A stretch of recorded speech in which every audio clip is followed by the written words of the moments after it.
নাম তার শুক্কুর আলী। বিকেল ৩টে বাজতে না বাজতেই তার এক চাকা বিশিষ্ট ঠেলাগাড়ি নিয়ে হাজির হয়ে যান জয়পাড়ার জনপ্রিয় মার্কেট আয়োজন শোরুমের সামনে।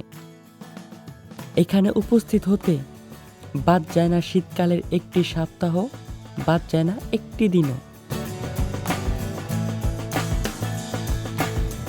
চালের গুঁড়ো, মিঠাই, নারিকেল, হাতের কৌশল ও দক্ষতা দিয়েই তৈরি করে জনপ্রিয় শীতকালীন পিঠা ভাপা পিঠা।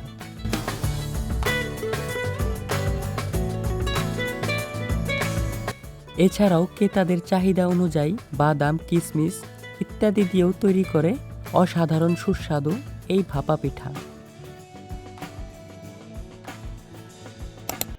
জি দর্শক, এখন আমরা কাকার সাথে কথা বলবো। কাকা, আপনার নাম কি? আমার নাম মোহাম্মদ শুক্কুর আলী। জি কাকা, আপনি কতদিন ধরে এই পিঠা বিক্রি করতেছেন? 8 বছর ধরে এইখানে জয়পাড়া আমি 8 বছর ধরে বিক্রি করতে আছি।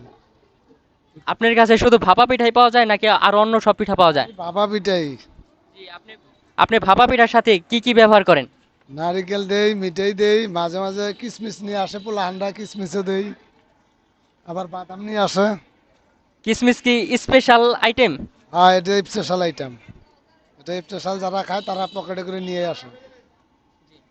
জি কাকা, আপনি প্রতিদিন কোন জায়গায় বসেন সেটা একটু বলতেন যদি আমাদের দর্শকদের। আমি প্রতিদিন ওয়ান ব্যাংকের সামনে এবং আয়োজনের গেটের কাছে।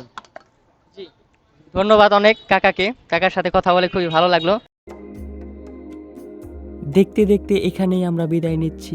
ভালো থাকবেন, সুস্থ থাকবেন, পরিবেশকে সুন্দর রাখবেন। আর হ্যাঁ, আমাদের পরিবারের একজন হতে হলে আমাদের পেজকে ফলো এবং আমাদের চ্যানেলকে সাবস্ক্রাইব করে আমাদের পাশেই থাকুন।